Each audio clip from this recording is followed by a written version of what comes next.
to join Kylie Stedman Gomes in a conversation around what she's been developing as the cycle of Kairotic Flow. And I'll just start with some introductory remarks. Many cultures have had a divided sense of time, one quantitative and one qualitative. Ancient India, for example, recognized both Kala and Ritu. And we hear the quantitative character of Kala in our English word calculate. And Kala carries associations with death, destruction, and doomsday, finding mytho-religious expression in the figure of the dark goddess Kali. Note that she has three eyes symbolizing past, present, and future, linear time. Ritu, on the other hand, refers to the qualitative dimensions of time. For example, the changes that we see across the recurring seasons, cyclical time. And the 6 seasons in the Hindu calendar are even called Ritus. There is the Vasant Ritu for spring, Grishma Ritu for summer, Varsha Ritu for monsoon, Sharad Ritu for autumn, Hemant Ritu for pre-winter, and Shishir or Shita Ritu for winter. For the ancient Greeks, chronos, like Kala, refers to the quantitative linear approach to time, time that could be measured in seconds, minutes, hours, days, months, years, decades, centuries, and so on. And Kairos, like Ritu, represents time's more qualitative elements that defy measurement. While our chronocentric culture leads us to declare March 1st as the first day of spring, June 21st as the first day of summer, September 22nd as the first day of fall, and December 21st the first day of winter, we all know from our lived experience that the seasons do not always obey the calendar. Qualitatively, any season can come early or it can come late. They arrive and they leave when the qualitative conditions are right for them to come and go. Chronos be damned. Inspired by Simon Wardley's Designing for Constant Evolution, Kylie Stedman Gomes helps us recognize how we might apply the seasonal, cyclical, and qualitative approach to time to our individual and collective lives.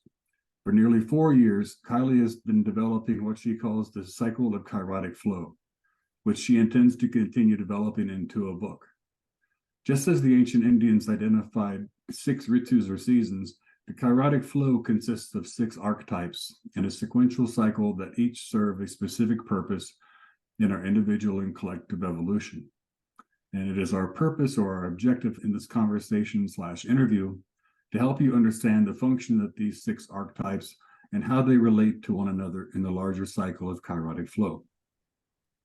To help facilitate this conversation, we've adopted a model of curriculum development created by Grant Wiggins and Jay McTighe that's known in teacher education circles as backward design, which leads us to begin with our ends or our objectives in mind. We will consider the following questions for each of the 6 archetypes. What are the big ideas that are critical for your understanding? What essential questions do these big ideas raise for us individually and collectively? What do you need to know in order to understand what each archetype requires? And what skills does each archetype require? But let's begin with a quick overview of the cycle of Kairotic Flow and each of the 6 archetypes. Kylie, what are we looking at here? So you see here on the right-hand side, we've got Pioneer, Settler, and Town Planner as 3 archetypes that are highly visible. And then Steward, Curator, and Scout in that sequence on a less visible side of a flow. And there are tension lines that go between each of the opposite archetypes. So up towards the top, Scout and Pioneer are what we might think of as gaseous archetypes. Down towards the bottom, the Steward and Town Planner are like solid archetypes. And Curator and Settler are 2 different versions of liquid kind of archetypes. And I guess we'll just go into more detail about these a bit later. All right. So if we look at our desired outcomes, I think we should think of these desired outcomes as really as the desired outcomes of your book, right? Yes. Beginning with the general goals of Kairotic Flow. Apply Kairotic Flow knowledge, skill, and reasoning to understand and respond effectively to real-world situations in one's life. How would you propose that a person might find this useful in their daily living? They'd have to be pretty deliberate about this, wouldn't they? Yes, I mean, some of it we actually tend to do fairly naturally. So I sometimes use the example of if you need to move house, then at the time that you're deciding that you need to move because the house that you're in is not the one that's right for your needs anymore, you're doing curator work. And then you start looking for things that might actually meet the needs that you have, and that's doing scout.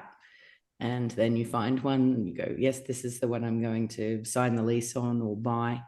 That's doing pioneer work. And then you move all your furniture in, and that's settling. And then you come up with the way that you're going to interact with the new space that you're in. Like there's a over and over way of doing things efficiently. Right. So it becomes habits, and that's town planner. And then there's the actual living in the house and doing the cleaning, the washing up, the bringing food in, all of the rituals and everything that you need to do to sort of keep living there day after day. So we just do those things. And when it's not right for our purposes anymore, we're straight back to curator. Now, where it can actually be really useful is where we're making the kinds of decisions that feel more like crossroads. So when you're going, oh, I don't know if I want to stay in this job anymore. Or when you're trying to pick a career, or if you've got some sort of conflict that's going on perhaps in family or at work, to be able to see the different perspectives that other people are coming from, and also to look at what it is that actually needs to be done and gain some clarity around that.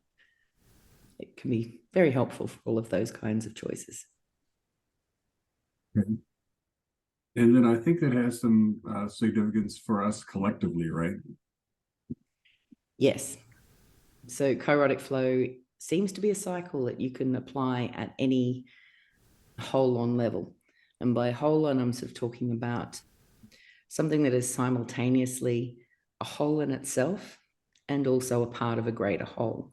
So you might consider cells to be whole-ons in themselves, and one human being to be a whole-on in themselves. And you might think of a team of people as being a whole-on, or a classroom with the or the way that the class is set up. Sorry, I'm not a teacher myself, so I'm a bit for the words. But yes, that would be a whole-on. The school would be a whole-on. And you could say that education system in general is a whole-on. So this applies at every one of those levels, and it applies to a whole civilization, for example. So Right. Turning to the big ideas of the broader cycle of Kairotic flow. The first big idea or desired understanding that you want people to have is different activities require the support of different conditions. There are no one-size-fits-all solutions. So when you say activities here, aren't you referring to the archetypes? And this carries us down to the things that readers of your book will need to know in order to understand this. Could you explain the relationship between archetypes, roles, and phases? yeah, so one way of thinking of archetypes would be like pulling all of an energetic and all of the associations that we have with a particular kind of thing together into one thing that we can put a label on, right? So the labels I've used are the pioneer, settler, town planner, and so on. But we can also think of the seasons as being archetypes. So not just seasons as they are, but when we think of winter, we think of cold, or if you're in some places, you'll also think snow, and you'll think bare trees, and you might think fires and like bundling up in warm clothes and all of that kind of stuff. So you'll also maybe have associations with particular colors that you see in winter, and ways people behave in winter. And you could think through it, and you'll find that there's a whole bunch of stuff that comes up. So that's essentially how the archetypes work. Now, the way that the cycle is operating is that they're phases of activity, which is also very similar to the seasons. So things happen in a sequence. You don't have winter and expect that American audience that fall comes next. Fall comes before winter, and that's just how it is. And so this follows in that same kind of way. For the roles, that's kind of like a perspective. So from within a particular archetype's perspective on the world and the activities that need to be performed, there are certain things that you'll focus in on and certain things that kind of fade and are less relevant for the things that actually need to be done. So as we pick out the activities that we are more comfortable doing, or that we're particularly skilled in, or that we find joyful to do, then we will tend to put that hat on more frequently. What about conditions? What do people need to know about what you're referring to here as conditions?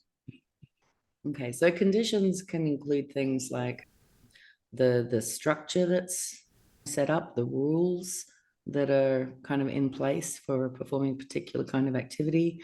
But it can be the number of people that are involved in something. It can be the nature of the industry that a particular business is in, or for a classroom, the conditions will involve everything that's set up by the school or by the curriculum requirements, and the neighborhood that all of the kids are living in. Like all of those sorts of things will actually apply. Another way of thinking about it in terms of the activities, and what I say in particular about the different activities requiring support of different conditions, like you wouldn't want to be conducting surgery in a carpenter's workshop. Right. Just, those aren't the right conditions, right? No, there's the wrong tools. There'll be the wrong lighting. You don't have the equipment you need. All of that kind of thing. So it's not particularly hygienic. Yeah. And if what you're trying to do is, say, you're looking at a town planner phase of activity where you're trying to standardize things, you don't want conditions that are sort of changing every 2 seconds because good luck trying to keep up with the standards, with the conditions. So, in fact, we can see that going on at the moment with the discussions around how AI should be regulated. It's just changing too fast. So the conditions are changing too fast to be able to do standards and regulation at this point. Yeah, that's a can of worms. I've been listening to some podcasts about that, and actually there's a gentleman in India who is writing a book right now using Ivan Illich's writings as a kind of framework for making sense of artificial intelligence. And I was sent the proposal from the publisher to review, and I can't wait for the book to come out. After reading the proposal, I'm pretty confident that this person's going to do an excellent job. It should be a really important book. Anyway, carrying on with our thing. Mm-hmm. I know you've already talked a little bit about hold-ons, but the same essential pattern of kairotic flow operates at different hold-on levels, is the second big idea here. So again, back to what people need to know in order to understand this. What do you mean here by different hold-on levels? What is the hold-on or hold-on level? Okay, so I gave an example before about moving house, and so that would be the hold-on level of a family, for instance. Okay. Now let's have a look at a cell, like just to make it interesting. So a cell is also going to go through the cycle of kairotic flow as well, in the sense that, so you've got this existing cell, so it sort of starts at Pioneer, so it's new, and it's doing the things that it needs to do to bring in the nutrients and expel the waste that it has to do. It also has its own substrate in the form of the cytoplasm, and it has different functions. So the more complex ones in particular have mitochondria and all these other aspects of cells that I can't remember the names of off the top of my head. But as the cell is sort of responding to its environment, right, it will try something new. So that's Pioneer. If it's working, it will keep doing it, which is settling, and it will try to do it so that it's using less energy in order to perform that function. When it gets to the point that it's sort of reliable, then it will sort of do it fairly consistently at its highest optimized level, which is town planner, it will keep doing those activities and, you know, doing any kind of minor repairs and so on that it needs to, picking up the right nutrients and so on. That's steward. And when the cell is getting old or just about to die or something along those lines, then the system around it will pick up that cell through this process called autophagy and actually release all of the resources in it. So if there's old mitochondria or something like that that could be reused, it will take those, it will take the proteins and so on and put them aside to create more cells or the new life systems. And then all of the connections and like getting it into place and making sure that it's doing what it needs to do. That happens. That's basically the life cycle of a cell as well. So actually you can see there that basically that gestation period or the pre-birth period is always in Scout, right? Yeah. All the way through to Curator, which is where death occurs. So we go through many of the cycles at different hormone levels for the entire time that we're alive. But when things are done, that happens at Curator, and new always comes through from Scout and gets born into the world, if you like, in Pioneer. But it's interesting because biological things like this, they have a sort of like a natural life cycle, right? But we will get to this more directly later on, but just timing feels right. Social organisms, as it were, things created by human beings, they may have their own natural life cycle and things like this, but sometimes they don't go away readily, right? Well, exactly. And often it's that they're getting maintained in steward for a lot longer than they probably should be. They probably should be going through to Curator to get tweaked and adjusted and have the bits that don't work anymore removed, and then into Scout to have whatever changes need to be made at a deeper level to get those fixed before it goes through the rest of the cycle again. Yeah. But yes, we do tend to get very clingy when it gets down to the solid area. It's like, because it feels like certainty and stability and security long after it actually is. But that helps explain the tensions between the various archetypes, right? Yeah. Or, I mean, whether it explains it or not, it's certainly there. It's, okay, it points toward the tensions. Yes.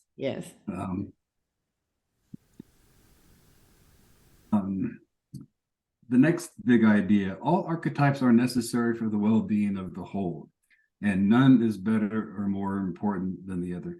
What makes this such a big idea for people to understand? Well, one of them, if we look at human beings in general, we have become very familiar with the archetypes on the right-hand side. So the ones on the orange side, they're very familiar to us. It works well, typically speaking, in the market and state structures that we're familiar with. And the ones that are sort of on the purple side, Steward, Curator, and Scout, which, by the way, the ones that I added, are often almost invisible. And if they're not invisible, then they're poorly paid or not well regarded, not as appreciated as maybe they should be. And they tend to lose out in that sort of tension between the opposites. So whether Steward and Pioneer, well, our society tends to preference something new over repairing something that's old. So all the one use things that we've got. Right. Between Curator and Settler. Curator is kind of like a degrowth, or it's removing things, so it looks like a death, and we have this sort of economic preference for growth, which is what Settler's looking at. And when it comes to Town Planner and Scout, well, Scout works in the totally unknown, which can feel very, very risky. whereas a town planner is sort of providing a sense of stability, like we were just referring to before. So we tend to go towards the things that we know. But the problem is that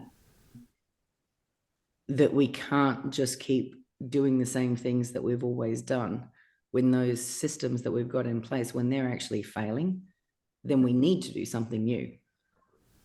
And if we're resistant against it, then eventually the only thing that happens is essentially some form of collapse, because you can only get so far out of touch with reality. Things can only fail to a certain point before they collapse messily. Right. And that's why I would personally caution people about taking the notion of archetype too seriously in terms of I identify as this archetype or that archetype or whatever, because it's fine if you have a strength in that area, but you need to have all the skills associated with each of the archetypes. Because you play each of those roles at some point in time.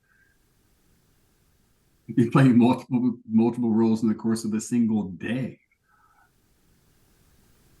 So if you're lacking those skills or diminish those skills, there's a price to be paid for that, right?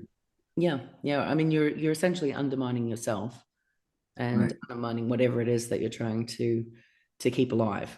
If you're not willing to do spring cleaning, you're going to end up with a house that you can't walk around in at some point. If you don't sleep, then you're going to do real damage to your health. Right. So it's like that. I mean, it's a cycle of life. It's you breathe in, you breathe out. You have to let things go in order to take something new in. And really what I guess I'm getting at with this idea that all of the archetypes are necessary for the well-being, kind of covered that one, but that none is better or more important than any other. The way that I would describe that in formal logic terms is that every single one is necessary and no subset of them is sufficient. So you couldn't remove any one of them and have life continue. You need all of them. Right. And because the orange side of things, as you're pointing out, the culture that we currently live in and have lived in for the past probably 200 years or more privileges this pioneering, settling, town planning sort of stuff, and has diminished the curating and the stewarding period, and curating and disallowing serious scouting to go on unless it benefits capital, right? Unless it generates profit, right? Because most of what we produce, and even you could argue the most profitable businesses, meaning the things within the military industrial complex, don't actually benefit the whole, right? But it's a great business model, because if you build weapons, once you use them, you have to replace them, and tons of money gets pumped into producing new technologies to produce smarter bombs. And even the metaphors that we use are this change is inherently progressive or necessarily good, provided that it meets certain criteria, right? But those criteria have nothing to do with the collective, with the common good, as it were, just for the good of individual. And I think that that's just the individualism of our societies, I think, allows for the diminishment of some of those other roles. Yeah. You know. Well, now, I mean, we're very visual creatures, and a lot of the work that's done, or a lot of the activities on the purple side of the cycle, are either completely invisible or in limited visibility. And one way to look at that as an example is like a pregnancy, right? You don't even see what's going on for however many months. Yeah. And then even when you can see that something's going on, it's like you're still not seeing the baby until the baby is born, right? Yeah. So Right. we're developing technologies that allow like ultrasound and so on to be able to see what's hidden, but nonetheless it is still hidden, and it's very easy to disregard something that is subtle or something that's not really obvious. Right. Yeah. I mean, just simply in terms of not viewing what's inside the belly as a life, for example. Or one of the ways that this became sort of so obvious to me personally Yeah. was so my background, or at least a part of my old career, is in project management. Mm-hmm. And the firefighter project managers who allow something to go wrong and then put out the fire are much more rewarded and appreciated, generally speaking. They get kudos for putting out the fire. The project managers that don't allow the fire to start in the first place Right. don't get the recognition for that. It's like if not, because there's no fires for them to put out. Right. Well, it's the same way that our insurance companies, I don't know, you have socialized medicine in Australia, right? Partially, yeah. Yeah. Okay. Well, at least under the privatized healthcare that we have here in the States, insurance won't pay for things that could be considered preventative medicine. It's always sort of like what you were saying with the businesses. It's always crisis management. Insurance doesn't kick in until you're sick, right? Mm-hmm. You can't get insurance money to pay for things meant to keep you healthy, right? Like gym memberships and those sorts of things. Exactly. Another good example. So, I mean, I just think that we see how these things play out at a multitude of levels, which goes back to the whole business. Whatever patterns exist out there in the larger world come to manifest themselves in our individual lives as well. Tensions between opposite archetypes are crucial to maintain appropriate orientation throughout the phase of activity. What tensions are you referring to? We've already talked about that a little bit, but I kind of bring this to the essential questions. Why do tensions exist between the archetypes? Essentially, it's because the archetypes are in opposition. So they're looking at two different sides of the question. One of the ways that this one is really obvious, I suppose, so I'll look at Pioneer and Stewart, which is the question between, so when something is failing or something is sort of broken, do you repair the old thing or do you get a replacement? Right? People might opt to do both, but then that's sort of a different choice, if that makes sense. It's as far as the function itself goes, you're either doing things the old way and making the adjustments that you need to for that to keep working, or you're doing it fresh. Or let's take Curator and Settler. So Settler is very focused on optimizing to get the maximum energy, maximum return on the energy invested in some way or another. So if you think of a manufacturing line, for example, it'll focus on like cutting down the costs of something or using as little metal for a particular part as possible. It'll try to get conveyor belts going as fast as possible without destroying whatever it is that it's building. Right. But on the other side, Curator is checking fitness for purpose. All right. So you don't want to be taking the amount of metal that goes in down to the point where the item that you're creating no longer works, for instance, or it's failing too often. So Curator has a very quality assurance kind of approach to things, but you could sum up what's going on between those two as in when you resolve the tension well, then you're figuring out what to optimize. Yeah. Yeah. There's a lot involved in settling. You know, I could draw a parallel, you know, there with strength training. You know, the pioneering phase is really calculating what is your one repetition max. What's the heaviest amount of weight that you can lift one time? And then once you've determined that, according to some things I've learned from some Russian kinesiologists or someone who did this research, you start with 60% of your one rep max. And you do 5 sets of 5 repetitions of that. And then you gradually sort of like build it up. And once you kind of settle it into that routine, if you can work with that 60% max, then I think it's very easy to settle in the town planner. You just have your routine week by week, you know, what you're going to be doing. So it's that whole process of standardization that sort of like kicks into the process there.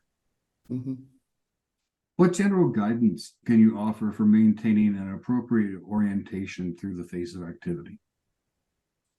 So it's always considering the opposite and whether the opposite might be becoming more true as a focus. So, for example, when you have standardized things to the point that now it feels like there's not enough freedom and there's no way to deal with outliers and there's no options left, then it's probably time to, you know, stop doing the town planning and move whatever it is onto the maintenance phase. But while it sort of makes more sense to standardize what you've got than to go out looking for something new, which is essentially what Scout's doing, then like you stay in the town plan phase. Yeah. Turning to some essential questions. Starting with the first one, in what sense do you think the Kairotic flow is universal? In that it does seem to apply to hold-ons at all these different levels. There may be exceptions, I just haven't found any yet. Gotcha. We've covered why are all the archetypes necessary and why do tensions exist. Turning to some of the things that people need to know. I think we've pretty much covered everything except power. How does power play a role in all of this? Okay, so we have fallen into the habit somewhat of thinking of power just in terms of power between people. And we'll often hear the terms like power over or power with. Yeah. But that's not actually the broader and real meaning of power, right? That's only looking at a very small aspect of it. Now, as a kid, I spent a lot of time sailing, so I'm very familiar with natural kinds of power, as in wind and currents and so on. And so one of the alternative terms that came up a bit because of this issue of power over power with, and just thinking of that relationship between humans, it was suggested that you use the word energy instead. But energy is not actually the same thing, which physicists would know anyway, because they do have different definitions. But even if we think of things like sailing again, and those currents in the wind, we wouldn't refer to an energetic wind or an energetic current, right? So we've got a sense that they actually mean something different, and power is more accurate for what's going on with Kairotic flow because it's applying energy to get something done or to change something. So it's not just the energy. It's not just the feel of the thing just being there. It's sending it in a particular direction. Okay. So when you used the example before of like a current in terms of water. Yes. And I mean, that makes good sense because we're we talk about the Kairotic flow, right? Mhm. And so that power that we're talking about is the power of sort of like moving through the cycle, right? Going going with the flow, as it were, right? Yes, well, it ended up being called Kairotic Flow. The original name that I had for it, well, the original one that had Kairotic Flow in it was the Kairotic Flows of Power cycle. That's right. But I ended up pulling the of power out. I mean, partly to make it shorter, but also because it's not just power that flows. It's like we're actually kind of needing to flow ourselves in the way that we think about things and the attitude that we take towards the world. And I mean, you could call that power, but it's a bit broader. So Yeah. Power is really important as a concept, but it's not the only one. Yeah. Yeah. Shifting over to what people should be able to do or will be able to do. You say that determining the two hold-ons required to explore the question they're trying to answer. Which two hold-ons are you referring to here? So it depends on what the question is that we're looking to explore. So Okay. if you're looking at, let's say, I'll use the example of the project team, actually. Yep. So you might be trying to work out whether someone is going to be a good fit within a project team, right? Right. So then you're dealing with the team and the environment that they're operating in, essentially. So what phase of activity is what they're doing, which activity are they actually performing, and the team itself, what is the relationship with that activity that's going on. So you've got the two hold-ons there. So you've got the team almost like as an organism and its operating environment. And then when you're looking at the specific person or person that might become a part of that team, then you're looking at where the gap is in the team that exists and the operating environment, and seeing whether that person is going to work well within the conditions of the team that are there to take them in. So there are sometimes it's like a number of steps in the sequence, but you're always looking at least two hold-ons pretty much for any question that you have. Right. So you could take the example, kind of going back with your project management thing. You could have an organization that does a survey of people and asks them about their feelings about their working environment or whatever, and they feel disempowered or disconnected, disengaged. Things are typically just done from the top down. And you look at their conditions and you would find that they actually have very little opportunity to interact with one another and making decisions that affect the whole. And so those would be the two hold-ons in question, right? Yeah. The individuals and their feelings of alienation and the conditions that produce those feelings of alienation. Yes. Yeah. So if you're looking at the people's satisfaction with the conditions, then yes, those are the hold-ons you'd be looking at. But it could also be that you're looking at the organization itself and what it is trying to achieve. Yeah. Yeah. Yeah. Because, I mean, actually, the next thing that people need to know is they need to be able to explain the conditions that currently exist and those that are needed next. Mm-hmm. Right. Can you speak to those for a bit? Yeah. So it might be easiest to apply it with an example, right? Okay. So let's say that we're looking at healthcare, like a hospital, for example, and its systems they're not working for it anymore. Okay. So we can see that the hospital has a steward kind of nature to it, which is this sort of tends to be where health hangs out as a general approach to things, and that the conditions are not working for what the steward archetype needs to do, right? If that's the case, then whatever it is that's not working really needs to move on to curator. Now, curator can't function properly within the same kind of tight, regulated, hierarchical structure that will support steward archetype. Curators sort of going, okay, now we need to figure out what the underlying needs are. And to find out what those needs are, you need something like what auditors do, for example. They need to be able to dig down and find out exactly what it is that's going wrong and not have to get everything signed off all the time. They need a lot more freedom and flexibility within the space that they're doing the research on in order to be able to perform their role.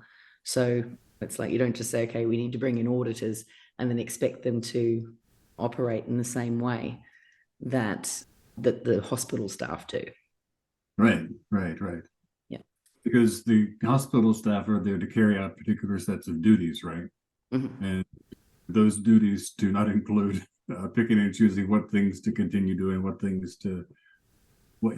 things to adopt. I mean, that's a completely different type of process. Let's move on to the 6 archetypes: pioneer, settler, town planner, steward, curator, and scout. I think we're going to be referencing all of these at some point in our conversation on each of them. I think you've already given us a brief description of all of that, right? But with all of that in mind, if we go back to the 2 tasks covered under what people will be able to do in our introduction, first, understanding and explaining the conditions that currently exist, and then second, understanding and explaining what conditions are needed next. Wouldn't that mean, if I'm right, that in stressing the importance of being very deliberate in our application of the cycle of kairotic flow in our lives, doesn't the first of those tasks point us toward thinking we should always think of ourselves as stewards, both individually and collectively? Aren't we all stewarding all the time? Yes. Or are we all curating all the time? Well, we're always stewarding ourselves. Yeah, right. Yeah. And hopefully we're also always curating for ourselves and always doing scouting for ourselves. But a steward is actually a really good place to start when you have in mind the whole on that you're looking at, because steward is looking at the well-being of the whole of whichever whole on it is that you're talking about. So, yeah. Okay. And then once we determine what conditions are needed next, it makes sense for us to start with pioneer. Now, you say that the role of pioneer involves picking out what looks promising in the mapped adjacent possible and planting the seeds. I think you break this down even further when we look at what you identify as the goals of pioneer. And they include, first, identify when pioneering is needed and what it needs to accomplish. And this takes us immediately to the first of the questions. How does one determine when pioneering is necessary or desirable? Well, it's at the end of Scout. So when you've figured out what the possibilities are that are applicable for whatever the question is that you're looking at, and you're aware of the risks as well with what you propose to do, then essentially you get to the point where it's like, okay, we've got to move out of theory now and actually try some of these things out. So when you have plenty of theory and no idea whether it's going to work in reality or not, pioneering is needed. So pioneering is actually a very pragmatic sort of enterprise, right? Yeah, it's very experimental. Okay. So sort of going back to that point of, I mean, you don't want to continue searching and searching and searching forever for the next house that you're going to move into. Yeah, at some point you want to make a choice and then try to get it and do the things that you need to do in order to start bedding that down. So if you sign the lease or if you buy the place, sign the contract and so on, that's when it's time to do it, put it that way. You know when it's time. Yeah. After you weighed all your options though, right? Yes. Well, I mean, Sometimes people just go for the first place that that they look at. Well, sometimes that works out that way. Yeah, well, yeah, sometimes it does. Sometimes the first thing that comes up is the perfect option. In which case you don't have to spend too long in Scout. You just go, boom, yep, got it. Yeah, it's like dating. The second of the goals is select opportunities worth testing. I suppose this is totally driven by what opportunities are available, right? Or what opportunities we have consciousness of. Yes, and how much is known about that area. So if it's something that is really very brand new that we don't know anything much about, then we're going to want to do something like in software development, it gets sort of referred to, I think, as A/B testing. So and maybe marketing as well, I think might use that terminology. So that you've got a couple of different options that look like they could work, but you don't want to just choose one. You want to try both and then be able to compare the results of the two of them, or the three of them, or the five, however many you've got. Yeah. But it's also the classic scientific method as well. So you've got a hypothesis, and then you select something and you try to disprove it. Yeah. Yeah. It's the principle of falsifiability, right? Yeah. The third goal is defining what success looks like and how to know whether an attempt has been successful. Do we define success here as we've changed the conditions and they are desirable, or how do we define success? It's very context dependent. So, like in the example of experimenting or trying something out, it's like we will define success perhaps as not being able to disprove the hypothesis. Right. But if it's something like moving house, then you might define success as yes, the person who is selling the house also signed, and we got the loan, and a few other things like that. So we got our building report back, and it's not termites everywhere, that kind of thing. So yeah, so it's basically just knowing in advance. Mostly it's common sense. More complex questions, more effort needs to go into understanding what success will look like. Yeah, I mean, you're totally right about it being context dependent. I mean, what the desired conditions are. So like second part of that, being able to know the conditions. What are the desired conditions? That helps. It's like knowing what you're looking for, right? Yeah, yeah. So, or if you were architecting, because architecting is sort of very much in that pioneer phase as well. When someone's getting let's say that they're designing a house for somebody, Right. that the person that's telling them to design it will say, well, we want a place that's got 3 bedrooms and 2 bathrooms, and maybe that it has to be 1 story and all of this kind of stuff, so that when you're actually looking at the plans, that you kind of go, yep, okay, it's got all these things that we wanted. Right. We're going to move on into the big ideas, or the essential or desired understandings. There's this notion of feedback coming from reality first, and other people, including systemic incentives, second. And that leads us into one of the essential questions. Why does feedback come from reality first and people second? Because we can be human beings, we can be attracted to something that is not actually any good for us. So if we let's think of social media, for example, something that is exciting, or that goes into our limbic system and gets us upset or whatever else, may result in a whole heap of likes and likes may not be the right word. It will get a lot of attention, right? Yeah. So if we are looking to what people are thinking first, and that something that may be proposed that sounds good in theory, And so people get very excited about it, but then it doesn't actually work in reality. Yeah, we're heading down a path that's going nowhere, essentially. So, yeah. I mean, we're all familiar with certain brands of different objects, commodities, right?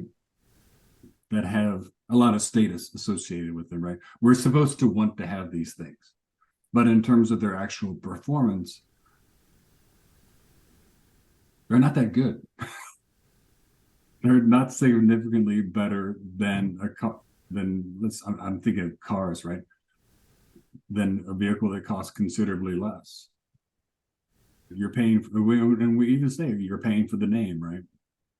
Yeah, I'm actually, you just made me think of a family friend that got I probably shouldn't really be saying the brand, but it might just have been that it was in the wrong conditions, because Land Rover, they're That's exactly the company I was thinking of. yeah, well, I mean, they're like a British company, and the Yeah. weather there is very different than it is in Australia, right? Yeah. So this family friend kind of joked after he bought I think it might have been a Range Rover actually. He joked that he knew he was getting an off-road vehicle, but he didn't realize that off-road meant in the mechanics workshop. No, it's only funny because my youngest son at one point worked for this company that basically provided the customer service, the call center for Land Rover owners. And he just said he got so many complaints, people complaining about what a terrible car they bought and they paid so much money for. They thought it was going to be the best thing since sliced bread or whatever. They were just sourly disappointed. Yeah, I suppose that Toyota or Nissan should be paying us some money right now for bashing Land Rover, so they'll serve more of their SUVs. Well, I haven't heard of there being quite so many difficulties in the UK, so it may just be that they're Yeah, good for those conditions. I know that different manufacturers sometimes produce different products for different markets. So maybe they do have a legit good reputation in the UK, but and they sell their crap to Americans and Australians. Teach you to break away from the mother country. We'll send you shit cars. Yes, or I mean, they sometimes it is a matter of designing differently. Bit of a sidetrack, but I used to have this car that was called like a Toyota 4Runner, Yeah. and at the time that I was buying it, people made sure that I was getting one that was made after a certain year, because prior to that, because they were made in Japan, they were made for Japanese conditions. It doesn't get anywhere near as hot there. So in Australia, the same design just continually overheated. Oh, So, that's interesting. mm. Yeah, it goes back to one of the principles here. One size doesn't fit all, right? You have to know your conditions. The next big idea is that we learn through failure as well as through success. How is this relevant to a pioneer? So something that's really interesting, like a very bad habit that we have, is looking at people that have succeeded in business and they apply what they think is the pattern that works to tell other people how to succeed in a business that is a completely different context. So it's different time, it's working in different conditions, and so on. So in some ways, you can actually learn more from failure than from success, because when there is a failure, you tend to be able to dig in and find out what it was that actually went wrong. So it kind of steers you more in a direction that's going to work. Whereas if something succeeds, you may not know at all why it ended up working. But I particularly drew attention to it because we're so unaccepting of failure. Oh yeah, yeah, culturally, and tend to not want to talk about it, uh, to not want to look at it, and we identify with it too much. yeah. So yeah, No, it's interesting because I earn my money through working in teacher education. Okay. That doesn't necessarily explain all the work that I do, but there are some people who are, they will chastise you if you use a red ink pen for marking the student's paper because they say it hurts their self-esteem. That it's this associated with red ink on your paper with failure that we shouldn't allow. I mean, it's like we want to protect kids from feeling like they fail, and so we go into this sort of like condition of denial. Does it really matter if you give them the same feedback with a blue ink pen or a red ink pen? Maybe it does. I don't know, but part of what I teach in my teacher education classes is really the importance of teaching kids to learn from their failures. Because if they can understand where along the line they've made a mistake, they're going to be a lot less likely to make that same mistake moving forward. You know, and if given the opportunity to try again, they probably won't make the same exact mistake. They might make a different mistake, but they can learn from that one next. And so the learning just continues. But that one really hit home for me. yeah. Well, and look, this is interesting. I'm going to diverge onto the red pen for a minute, because Oh, one of my weird little side tracks is color analysis and color psychology. oh, And it's probably not so much that red is failure, but that red is danger. okay, yeah, yeah, So the same feedback in a different color. And blue is kind of a trustworthy, trusting kind of color. You're saying exactly the same thing, but maybe the emotional message that comes with it is that this is okay. So it's actually making it easier to take in that message of that something needs to change without it hitting the limbic system quite so quickly. no, I want them to feel danger if they make a mistake. Oh, so you don't want them to do the failure and learn from failure? No, I do, but I want them to know that if they fuck up again, they're going to really pay for it. Um, I'm kidding. Maybe save the red one for when they've done it the second or third time. Good advice. Be afraid. Be very afraid. Unfortunately, now I teach online, and so I type all of my feedback, so I don't have to worry about what color pen I use. Oh, you don't choose font colors? The educational learning platform that we use doesn't offer font colors or font size or font or anything else. Yeah, they're depriving you of red. I'm so oppressed. Okay. Is there anything else you'd like to say about Pioneer before we move on to Settler? I think we've pretty much covered Pioneer. I think so. I think we'll end up talking about it again in relation to some of the others. So Yeah, we will. Well, it's actually the first thing that pops up actually is these words pioneer and settler have taken on, speaking of negative connotations associated with different things. Pioneering and settling, I know, has been a point of consternation for you. Different people react to these terms differently. So, what do you say to people who might take issue with your use of the words pioneering and settling, making the association with colonialism, imperialism, or yeah, things? yeah, those were crappy ways of doing things. Yeah. but it's not the only way of settling.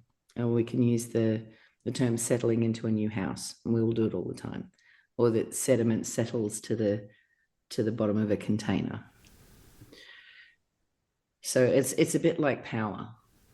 If we just look at the one usage that is admittedly not one that we like, then we end up removing some words that are meaningful and important.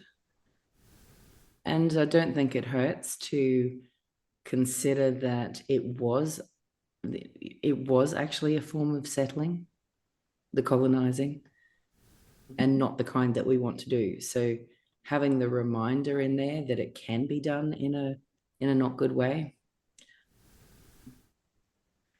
I don't think it hurts. That said, I am looking at changing all three, or at least two, not Pioneer actually, but maybe changing the name of Settler to something else, and changing the name of Town Planner as well to something else. But I don't have good candidates yet that I'm happy with, so they may end up staying the same. I just don't know. Yeah, I mean, those words kind of like fit the activity so well. It's hard to think of alternatives. If anybody out there wants to leave any comments down below, making suggestions, feel free. My response to that, because people hit me with the same thing when I've been talking about your work. And I said, pioneering and settling went on a long time before colonialism began. I mean, we at different points in our history, we were hunters and gatherers, and then we settled into, we call them settlements, right? That led to the formation of cities and whatnot. So yeah, I just thought it'd be helpful to address that, sort of like from Jump Street. Moving on to settler more specifically, you stated that the role of settler involves expanding presence in the most viable places, optimizing and growing what works. So let's break this down a bit, starting with expanding presence in the most viable places. Well, what do you mean by that? And how does this relate to settling? Okay, so you gave this example of hunter gathering, which is interesting. So even, I mean, if you think back, or even imagine, I suppose, how things would have been for a hunting gathering tribe, they would not necessarily have been traveling long distances all the time. Right? If they found something that was actually viable and working to support them for a decent period of time, then they would have basically set up camp there for a while. So while there's plenty of food, while there's fresh water, while there's shelter, while the weather is working for them and so on, they're going to actually settle in that kind of place. In terms of our economy that we have at the moment, it gets to the point with Pioneer that you've got prototypes or tailored kind of solutions that work, right? But they're far more expensive than they need to be, because you're doing everything like on a piecemeal, case by case basis. And when you know that something works, then the first thing that you really want to do is to make it so that you don't have to pay quite so much to do that thing. So you don't have to use any more metal than you need to, that you don't have to use any more of people's time than you need to, or any more fuel or anything like that. So it's basically about this optimizing process of taking something that has been shown to work and then making it work better, more consistently, cheaper, more efficiently, make it more effective, all of that kind of stuff. So that's sort of expanding presence in the most viable places. Okay. And optimizing, growing what works, that sounds kind of Sounds kind of self-explanatory, right? Yeah, yeah. Or I mean, you could think of plants as well. So let's say that you've tried a few different soil combinations for a particular kind of seed, or you've tried a few different seeds in a Yeah. particular soil. When you found the ones that work fairly consistently, so you get 9 plants out of 10 seeds, then that's the seed that you're going to continue using, or that's Right. the soil that you're going to continue using, because you don't want to spend all your time having seeds that don't sprout. Yeah, we try to avoid waste, right? Yeah. Although I think, the whole social commentary, I think to some extent we've lost kind of concern for waste, since corporations can now treat waste as just an externality that other people have to deal with, right? Yeah, well, this is where the focus is now shifting around to where curator is, because the externalizing can only go on for a certain amount of time. Yeah, yeah. Well, that's what makes certain things so short-sighted, right? Exactly. I think it makes sense here to jump ahead just a bit into the essential questions for the settler archetype. What do people need to know about the relationship between pioneering and settling? And maybe that can help us explore the first of the goals, identify when settling is needed and what it needs to accomplish. Okay, so I'll actually go through another overall Kairotic flow dynamic here, Okay. which is that the outputs of every archetype are the inputs for the next. Okay. So the prototype that Pioneer develops is what Settler needs to be able to pick from and then refine. But without Pioneer's prototype, without the initial testing that Pioneer's done, the settling doesn't know what to optimize, if that makes sense. Right. Right. So that's the essential relationship between them. Another way of looking at it, which is a bit less positive but also true, is that every time you you solve one problem, you create new ones. But then Right. those new ones that you've created are exactly the kind of problem that the next archetype solves. But then it in turn creates problems which it's the next archetype's job to solve, and so on. So, in an ideal world, no archetype would ever be out of business. Exactly. It's there's always work to be done. Oh yeah. Yeah. Same as we need to eat every day, you know. Moving on to the goals. The first two goals include identify when selling is needed, we just covered a bit, and then select appropriately tested successful options for optimization. And one of the things that I couldn't help notice whenever I was reading Simon Wardley's article on designing for constant evolution that partially inspired your work was his use of the term steal. What I noticed was his use of the term steal. And I think he might have used the word steal here instead of select appropriately tested successful options for optimization. So in his world, would be steal appropriately tested successful options. I've never heard you use that kind of language though, and in talking about the relationship between settler and pioneer. Is that because you don't find it appropriate? It's mostly that I find it too narrow. It's one way of getting, if you like, is to go and steal it. So for Let's say about Simon.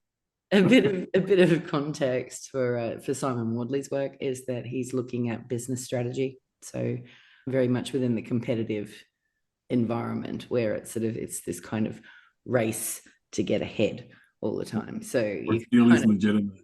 What's that? Where stealing is legitimate. Yeah. Or I mean, but they do say that true artists steal, don't they? So Borrow. no. Lovingly borrow. Yeah. So yeah, so I haven't used the term because I don't think it's necessary.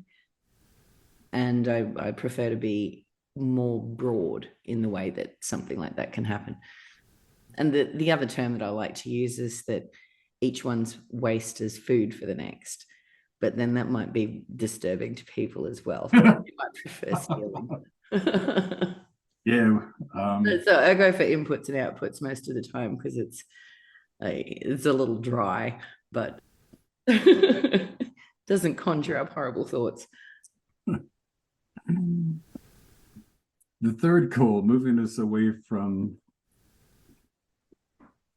the images are in my head. Sorry.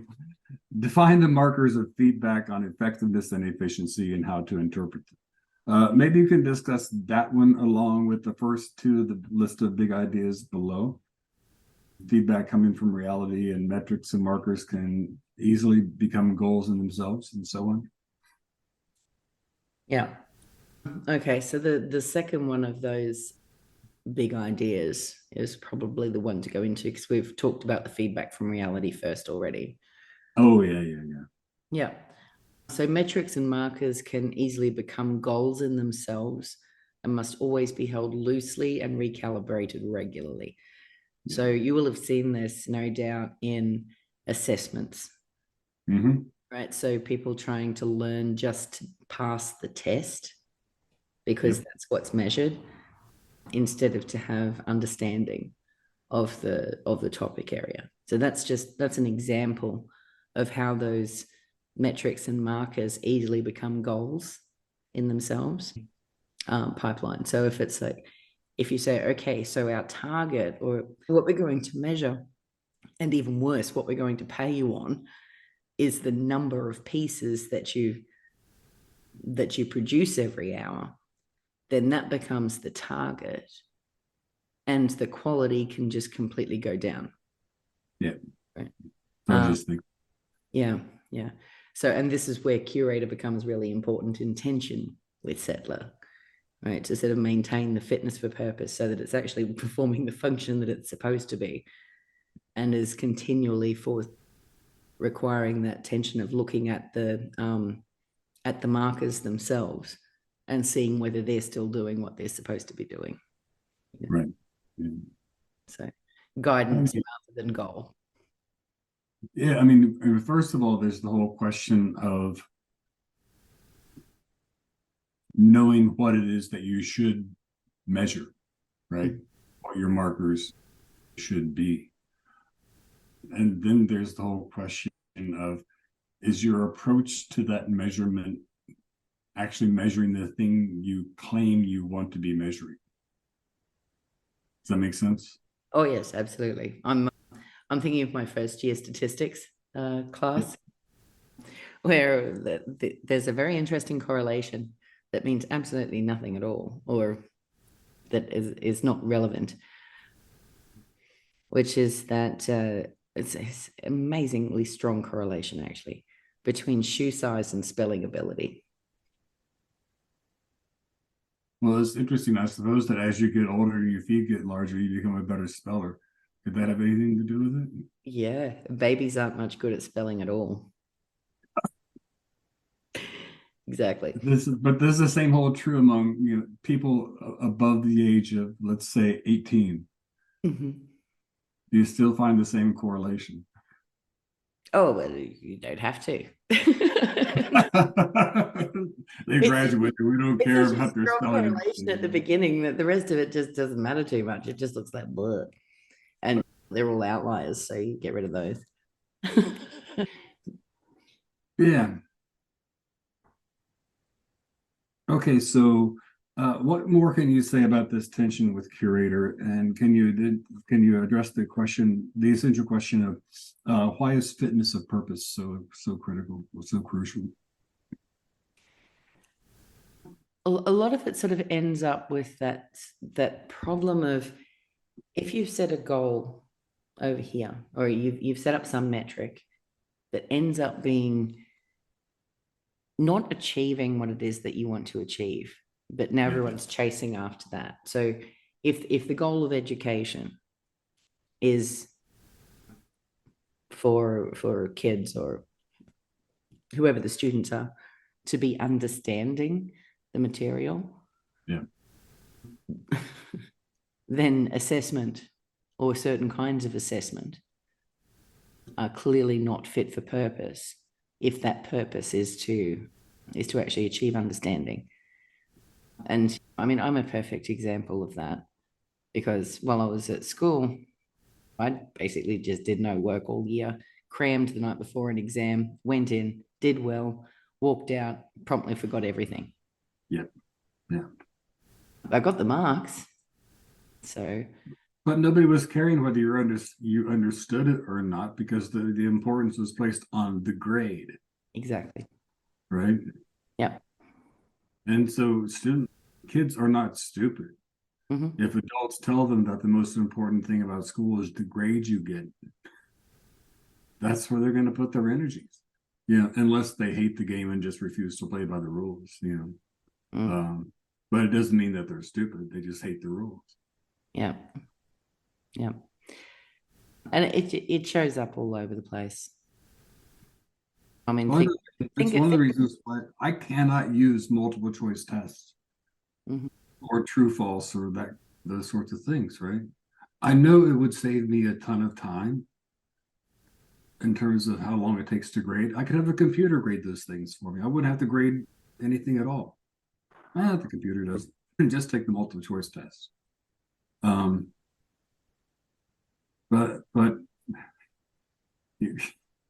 I'm trying to teach them how to teach for understanding, and so I can't use the multiple choice test to assess their learning. They would call me out for being a complete hypocrite.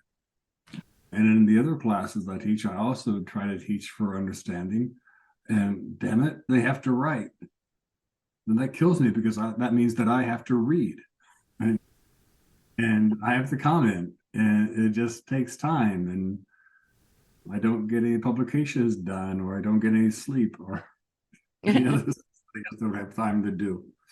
But yes, well, I mean, you can generally do. I mean, it is possible to do some very, very tangly multiple choice questions, but yeah, you wouldn't want to rely on them entirely.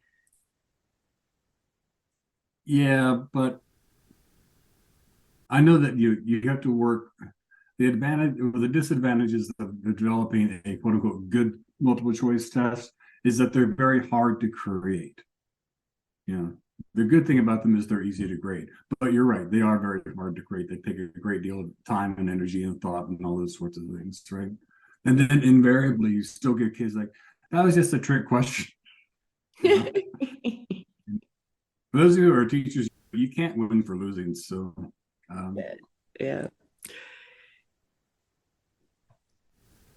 Do we need to say anything more about those essential questions, or do you think we've covered it? Have we said enough about fitness for purpose? I think they're pretty good. But if anyone does want to have a look at that thing about metrics and markers becoming goals, then maybe have a look at Goodhart's law. And examples of that. Goodhart, yeah. Goodhart. Okay. Yeah. Which is that any metric that becomes a goal ceases to be a good measure. There'll be many examples of it provided. Yeah, I mean, going back to the education context, having lived through high stakes testing and accountability, where there was so much pressure put on teachers to get the kids to perform on the test, that became the entire point of teaching. That became the entire point of learning.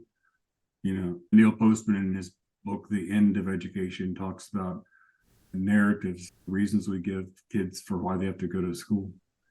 And the only reason was, under that regime, was to do well on the standardized test. It drove the curriculum. It drove what teachers did. And when they go to college and we get them,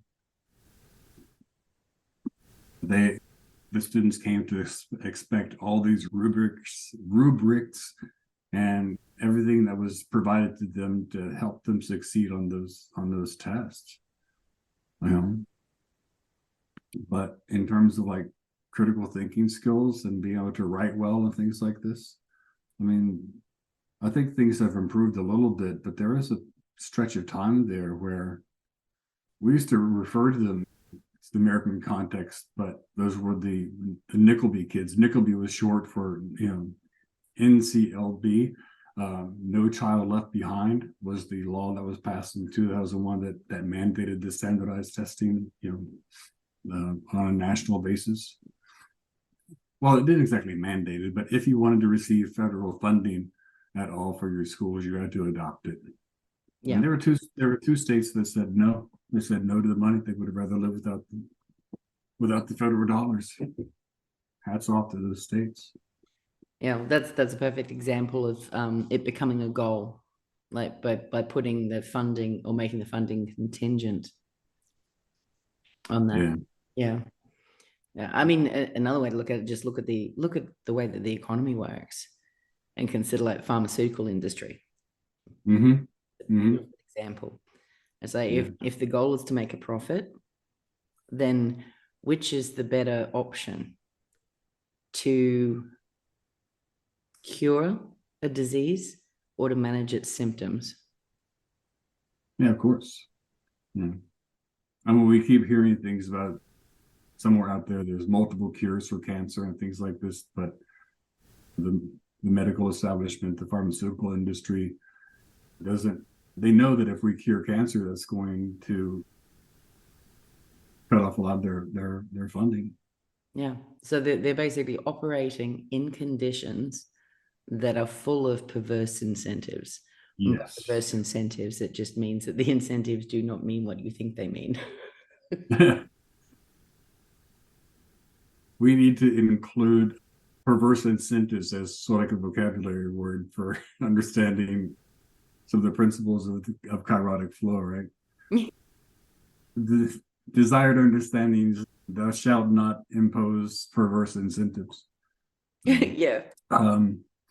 Okay, moving on to town planner. You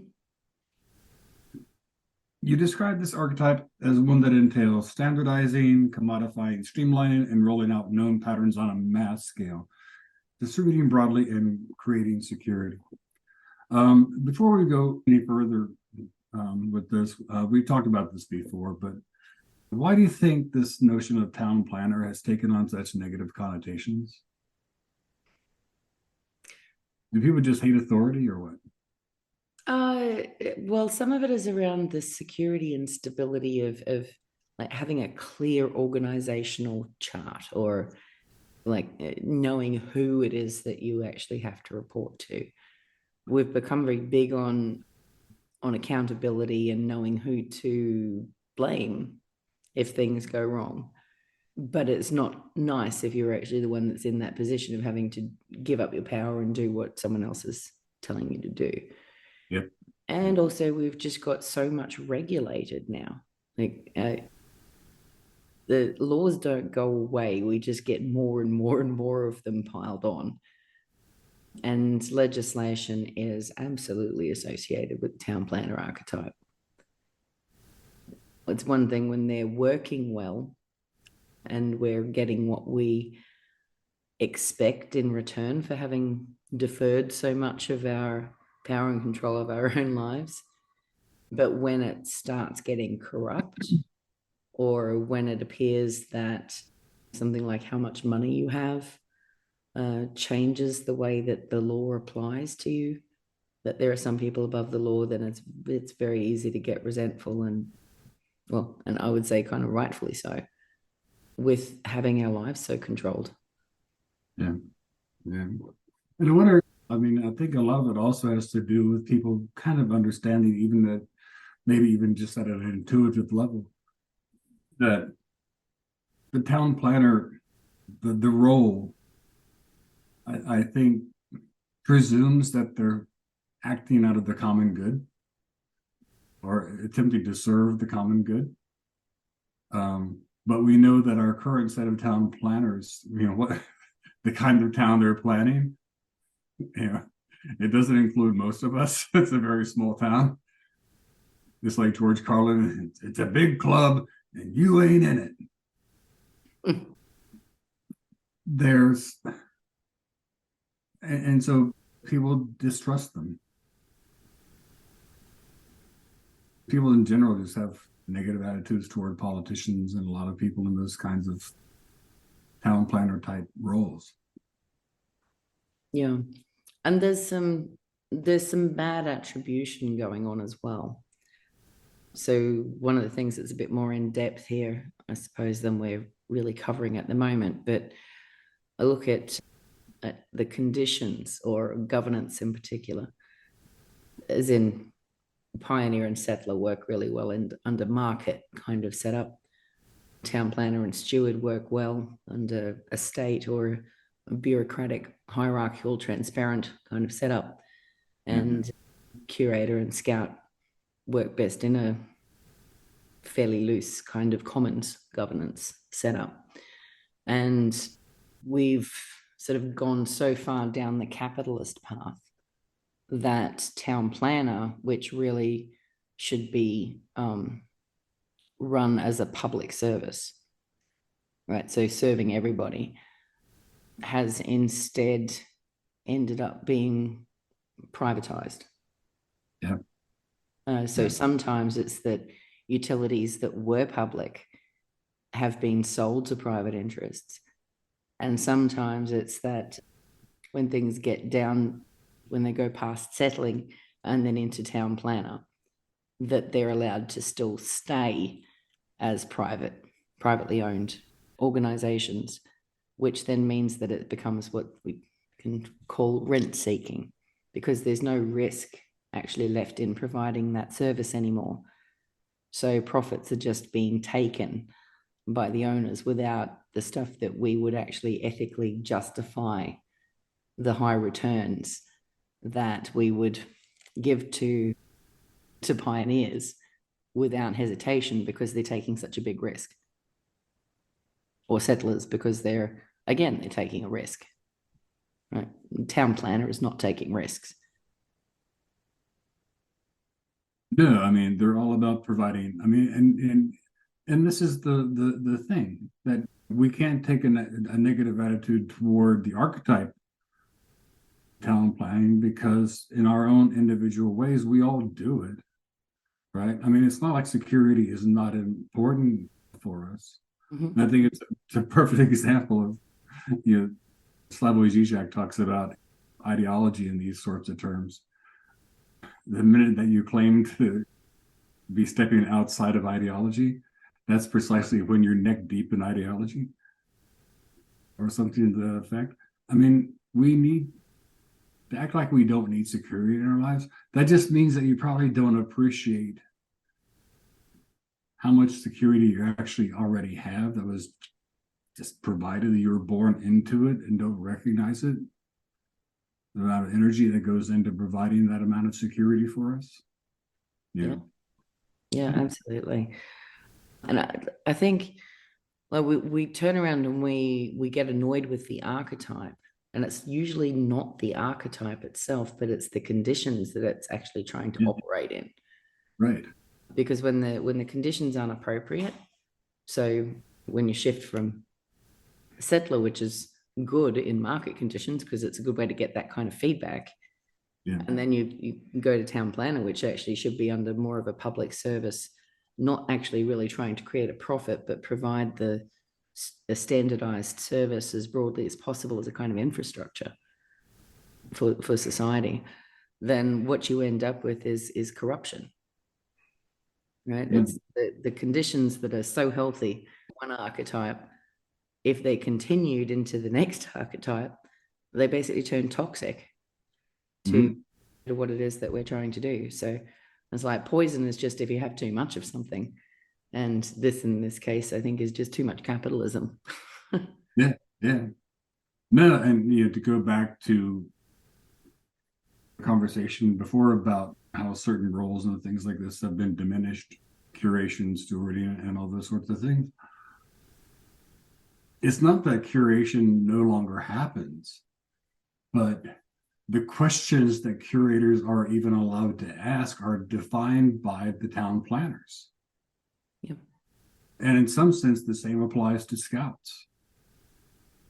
I mean, research inside universities, Mhm. it's all driven by corporate profit, the needs of the security state, that sort of stuff. It's not idealistic scientists sitting around their labs thinking, they're asking, where's the grant money? Because the reward structure in higher education is one that if you don't bring in grant money, you're probably not going to get tenure. You're going back to security. Mhm. And so reward structures are a way that I think town planners find to enforce the status quo. You know, because so long as the reward structures are built the way that they are, you can expect people's behavior not to change particularly much Yeah. because they've got the security issues. You Yeah. know, Yeah. Well, I think sometimes like the amount of difference that there would be if there was infrastructure of some sort. I mean, you might call it universal basic income or basic services or whatever you wanted to call it. It really doesn't matter. But just the reliable survival level base, yeah, if you like, would entirely change the the incentive structure of the world. yeah. You just made me think of something that I've always drawn this parallel talking about education and the work world, right? That learning to do boring, meaningless work in school in exchange for a grade has always been perfect training to do boring, meaningless work in exchange for a paycheck. Well, I think the same thing applies, not only learning to do boring and meaningless stuff, but learning to do really nefarious type things in exchange for a paycheck while you're in grad school or whatever is perfect training to do it when you're out there in in your own research lab.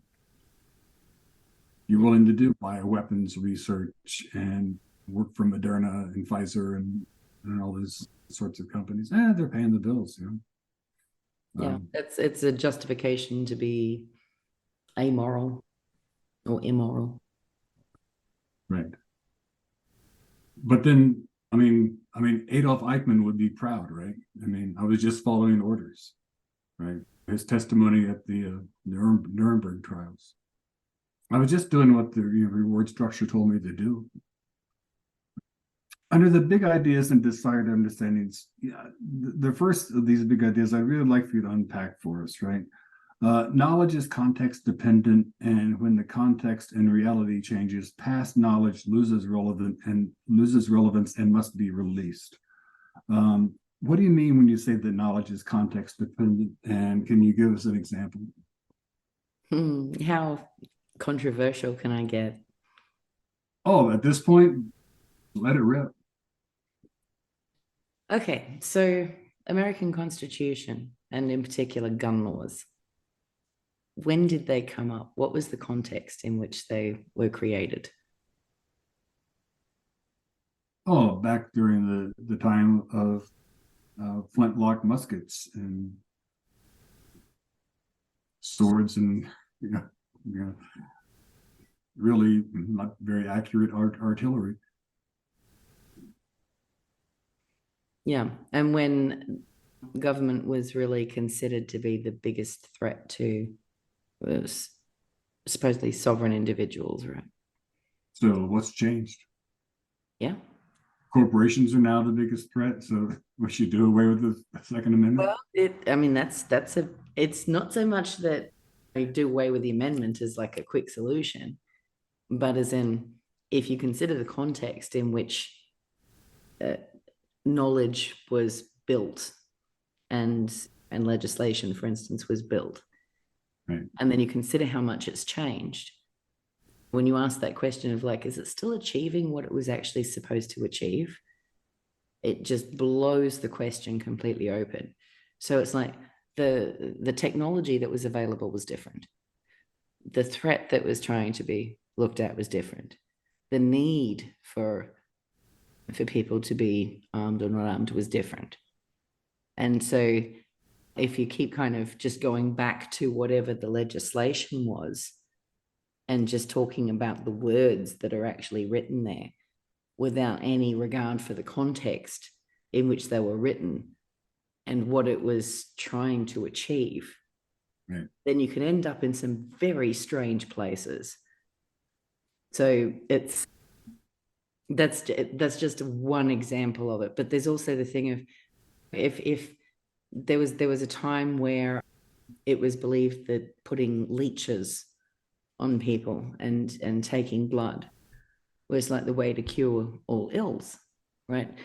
Now, in that particular context where they didn't know all the stuff that, that we've since found out, right, that seemed like a good thing to be doing. But when you learn something different, then continuing down the leeches path, or it's like, I want to keep using leeches because I've always used leeches, it becomes silly. So it's, or there's the expressions about that we're always fighting the last war, right? yeah, Rather than the new one. So it's basically what's happening is that what was known before is no longer relevant to the new situation that we find ourselves in. And so clinging to the way that what we think we know instead of letting it go and re-examining where we're actually at. This is the tension between Scout and Town Planner, essentially. yeah. There are so many examples that we could draw from that. I mean, Oh, it's people's not understanding of history and when it began and everything else. It's like, well, there's a beautiful little story that you might know. We might have even talked about at some point, which is a classic for a business analyst, which is something else I've done. And it's a story of a man who is wondering why his wife always cuts the wings off the turkey, right, before roasting it. And she says, he asks her about it, and she says, "Oh, I don't know. It's just what my mother taught me to do." So he goes and asks his mother-in-law, "Why do you cut the wings off the turkey?" She says, "I don't know. It's just the way that my mother taught me to do it, right? Or that's what my mother always did." And then he goes and talks to the grandmother and says, "No, why do you cut the wings off the turkey?" And she was like, "Well, because that's the only way the turkey fit in the oven that I had." context has changed. Ovens are bigger, right? But we're still cutting the wings off the turkey. Yep. So Yeah, and that's sort of a great allegory of so many things. We do things the way we've always done them. yeah, and the looking back as well and kind of going, it made sense at the time. It doesn't mean it still makes sense. Right. But you have to know the real reason why it was done in order to determine whether or not it's an appropriate thing to continue doing now. Has the context changed? Right. So, I know I've talked to you before about this book, The Social Construction of Reality by Peter Berger and Thomas Luckman, but it really is an important book. And they talk about how the people who created an institution, which is a pattern through which we learn that this is just the way we do things, the people who created it know full well why they created it, right? But the next generation presents those people with a problem. What do we tell them about the reasons why we created what we created? And I can get on my high horse here and now start talking about the importance of accuracy and honesty, right? Because whatever you tell people about the reasons why you did things should be both accurate and honest. But typically, the kinds of legitimations, which is the term that Berger and Luckman use, the kind of legitimations that you use for the reasons they may not be in alignment with the actual reasons why they created those things. I mean, I think the formation of the state provides a perfect example of that. I mean, for what purposes was the state created? Interesting question, right? Was it really to serve the common good? Or was it to serve the interests of particular groups of people? More so than others. Or was it that, like, war leaders, because that is likely what came before, is something like empires fighting empires. Right. It's like, it takes a while to grow a replacement human, right?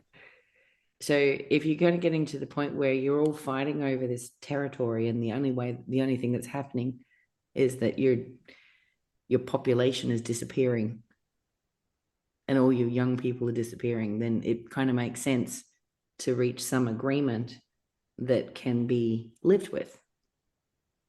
It's very much about what needed to be the balance that they could agree to at the time, and that changes again. Yeah, I mean, yeah, but I doubt very seriously very many of them, unlike the World Economic Forum, had general depopulation as a goal for their wars. But at some point, we will have the fuller conversation on how power sort of like casts a pall over a lot of this. It's hard conversations, right? Yeah. The second of the big ideas is relates to security, having a very high appeal to human, but it's always an illusion. Change is the only true constant, and there is always more to learn. Is it that security is an illusion, or that it's fleeting? It's an illusion. Because there's so much that we don't actually have control over. We don't know if maybe there's going to be a solar flare. Maybe we lose internet connectivity and all power around the world for however long it takes. I mean, just imagine what an impact that would have. Yeah. Or, even when it comes to something like people feeling that they own their house, think of all of the people that were moved for the greater good in China in order to create Three Gorges Dam. Yeah. Or when there's an earthquake or some other kind of natural disaster, fire, health can go. It's like everything is actually kind of uncertain to some extent. So that's true. It just reminds me that, have you heard of the Torrid meteor stream before? Didn't think so. Torrid, as in like Taurus, the bull. Mm-hmm. Because the meteors that have hit the Earth have always appeared to be coming out of the constellation of Taurus, or at least at one point in time, and so the meteor stream was given the name Torrid. But it orbits the sun the same as we do, but our paths around the sun intersect twice a year, every 6 months. Once in June and then once in November. Well, it's not exactly 6 months, but. And that's why when you look historically at recorded meteors that strike the Earth or whatever, they're always around the June to early July time, or the late October to early November time. And if we go down that don't look up path. yeah. But the idea of the change is the only true constant, right? Can you say a little more about that? Yeah, so some change we don't notice in the span of our own lives. Yeah. But think about what we're told about the shifting of continental plates and how old different mountains are. things move and change continually. Yeah. You know, we get older. There's that expression of who was it? Heraclitus, I think. No man can step in the same river twice, for it's not the same river, and he's not the same man. Yeah. You can never read the same book twice. Nope. Well, I mean, the book is still the same, but you're not the same person doing the reading. Yeah. Well, from second to second, I'm not going to be the same person at the end of this conversation as I was at the beginning. Right. Yeah. And given all of that and how that just ties in with the general theme of the cycle of kairotic flow, once we accept that, then we can be more deliberate, and sort of like shaping the changes that we go through. Certainly some of the things are going to be external, but the Stoics always talked about it's how you react to things that really shapes you the most. I think that there's some truth to that. And it kind of relates. Was it Jennifer Russell, the woman who also helped to inspire you for this? Was Jennifer her first name? Yeah. Yeah. I watched a little bit of her video, and it's like claiming some power over your life.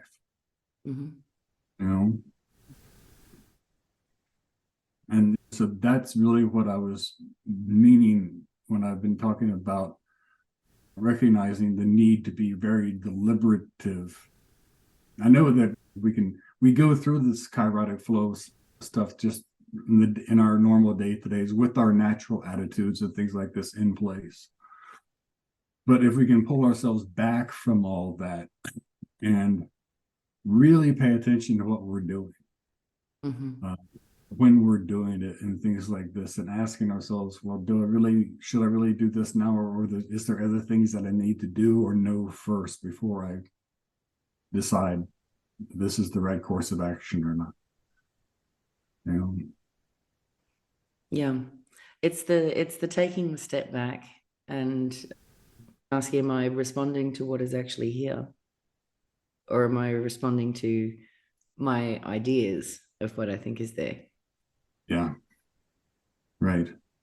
And when I look at the essential questions that are here, I don't see anything that we haven't already covered just during the course of our conversation. Yeah, I think we've got them. I think at that level, then that covers the three archetypes that comprise the orange side of the cycle of kairotic flow, right? Can you think of anything else that you'd like to add before we sort of like sign off? Maybe just briefly, for anyone who is familiar with Simon Wardley's work, to note that these were the three names of the archetypes that he was using in his Pioneers, Settlers, and Town Planners framework in 2020. He has since changed the name of two of the ones that he uses. So he's changed Pioneer to Explorer and Settler to Villager. And I can't make those changes with Kairotic Flow because essentially I have adjusted the meaning of, or adjusted what I think of as Pioneer and adjusted what I think of as Town Planner to the point, and actually Settler as well, to the point where the new names that he's using just don't apply. So it's kind of worth noting that you can't use Simon Wardley's definitions of them or use his names, his new names. It seems like a worthy thing to point out. Yeah, I mean, number one, I think explorer, what it means to explore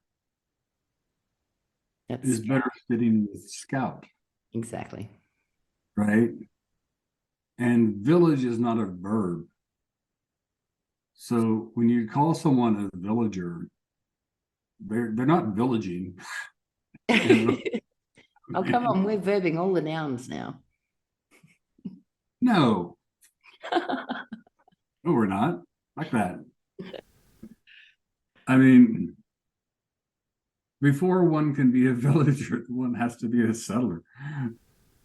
I mean, villager is like more appropriate to town planner, or the victim of town planner's designs. Yes, I mean they don't work for the more active dynamic setup that I'm using. So, but it is worth kind of noting, just in case anyone wants to go and have a look at the original and then notices that Wardley's changed the names and wonders why I don't go along with it. It's just doesn't work. I don't want to start a fight with Simon Wardley. Oh, me either. I think the way that he's using what he's using, it makes sense. This is Kairotic Flow is not an extension of Wardley's stuff. It's his stuff was an inspiration for this, and it was mostly about different contexts and using archetypes. So, yeah. I suppose that the only thing that I have to say is, as you know, I'm on a committee right now at Boise State University's College of Education, and we're in the process of restructuring the college, which means looking at our departmental structure and looking to see what we can do better. And I haven't shared the Kairotic Flow with other members of the committee, but it's been very useful in my own thinking, and it's influenced the kinds of ideas that I've been able to bring to the committee. So I thank you for helping to make me a little less stupid than I was before. I don't think that you were stupid at any time, but it helps me with clarity as well. So yeah, good. Okay. Okay, so that covers the orange. We will be back. We will have a second video cast, whatever we're calling these things, the second video covering the purple side of things with steward, curator, and scout. So be on the lookout for that. And by the time that we get that done, well, by the time we get this done, that probably will be close to being finished too. So we can put that one in the description below, assuming we're going to put this on YouTube. We will. All right.